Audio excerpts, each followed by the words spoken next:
Hey, we're taking a look at DMCA changes for 2020. I'm Rich Chapo with DMCAagentservice.com. So, as far as the DMCA goes, what's 2020 looking like? And we're looking at the clear crystal ball, and we see not much. DMCA looks pretty solid for the coming year. I don't see any major changes to it. Copyright Office has, thrown around some ideas, but nothing ever took root.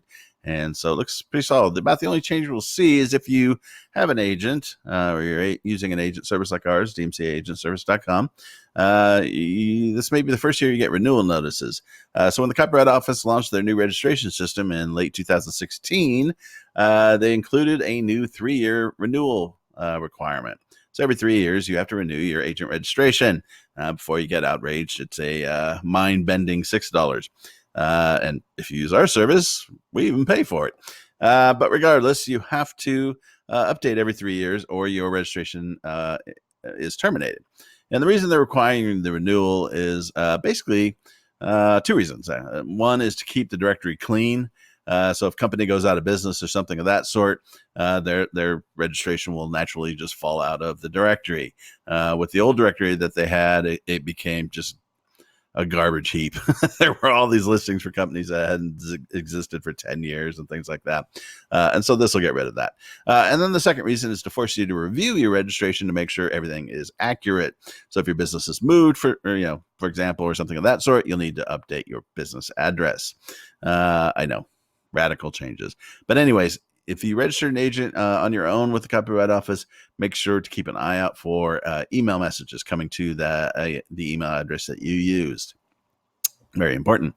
What about in Europe? European folk. So the EU is now in the process of actually getting their new copyright rules in place and practically functioning.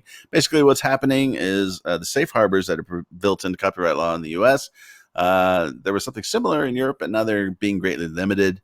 The Europeans have decided to move the advantage to publishers. And so a lot of websites and apps, obviously the huge social media sites, things like that, are now going to have to filter content to try to filter out infringing copyrighted work that users try to upload.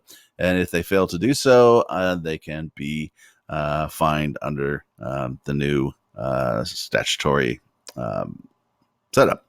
And so how all that's working and everything else is being figured out. So if you have a presence in the EU or you allow user-generated content on your site or app, you're going to want to take a look at that and keep an eye on that and see how it's going and make sure that you comply with any necessary changes.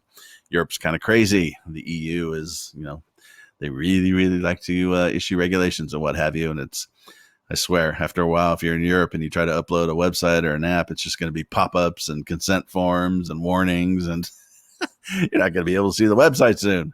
These politicians are out of control. In the U.S., for general copyright law, probably the big news, if you can call it that, is the Case Act.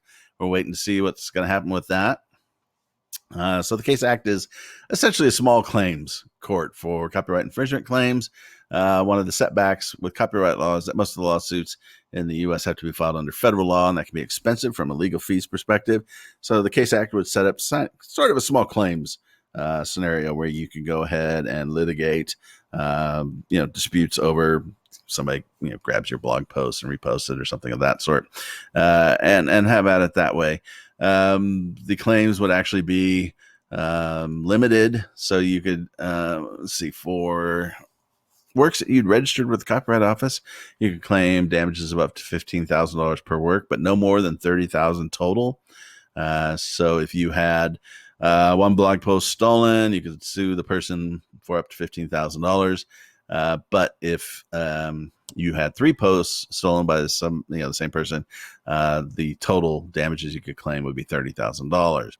Now, the Case Act is kind of an interesting scenario.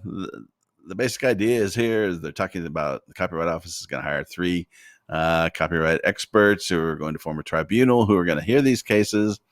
I'm not sure how 3 people are going to hear all of these cases, because I imagine there's going to be more than 10 or 15 filed. So it sounds like kind of a disaster waiting to happen.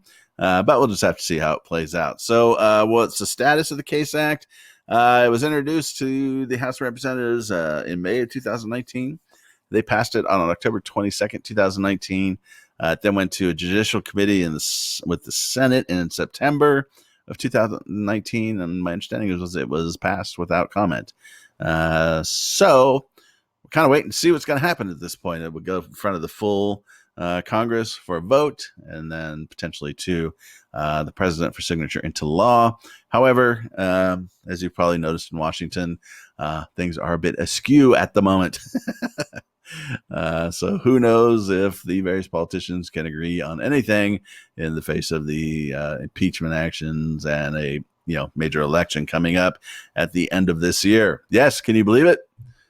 We're already coming up on the presidential election. Only 9 million debates to go. Oh, God. Just imagine all the political commercials you're going to get to watch. DVR. So anyways, the CASE Act is something to keep an eye on. You might do a Google alert. Obviously, if it passes or is rejected, I'll post another video. But that's probably the big development. So anyways, that's about it for 2020. It looks like it's not going to be too crazy of a year. Famous last words. We're 3 days into it. So who knows? By next week, it may be, we're all going to die. But anyways, thanks for watching. If you have any questions or comments, you can reach us at dmcaagentservice.com. And obviously, if you need a DMCA agent, feel free to drop us a note. So anyways, have yourself a great 2020.